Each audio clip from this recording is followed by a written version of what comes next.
첫째, 공스테이를 하게 되면 국민들에게 정신적인 충격을 안겨주게 됩니다.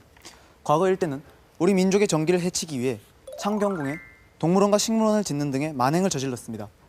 이는 선조들의 지혜를 담고 있는 건축물의 90%를 소실시켰을 뿐만 아니라 우리 민족의 자존심에도 큰 상처를 주었습니다. 한번 없어지면 그 역사를 다시는 복원할 수 없는 문화재의 특성을 고려한다면 공스테이를 위해 궁을 개조하는 것은 결국 낙선제의 훼손을 가져올 것이며 이는 국민 정서에 충격을 가하는 결과도 동반하는 행위가 될 것입니다.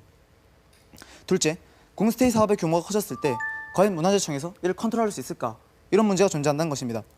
현재 문화재청은 이 사업의 추진을 위해 가칭 K-헤리테지인이라는 그런 브랜드를 만들려고 합니다. 이는 창덕 공스테이를 포석으로 궁 개방을 확대시켜 나가겠다는 의지로 보여집니다. 문제는 이렇게 확대되면 결국 민간 기업으로 숙박업체의 경영이 넘어가게 될 가능성이 굉장히 높아지고 그러면 정부 부처인 문화재청에서 몸집이 커진 기업을 이렇게 컨트롤할 수 있겠느냐라는 것입니다. 셋째, 국민의 여론을 수렴하여 결정해야 하는 문제라는 것입니다. 다른 외국의 왕실과 성의 개방은 소유주인 왕실과 성주의 결정으로 이루어졌습니다. 하지만 창덕궁의 소유주는 대한민국 정부, 다시 말하자면 우리 국민입니다.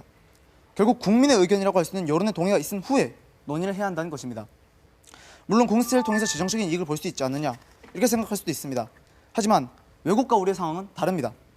외국 국가들과 왕실이 공스테이를 하는 것은 대다수가 부채가 많아 유지하기 힘들 정도에 이르렀기 때문입니다.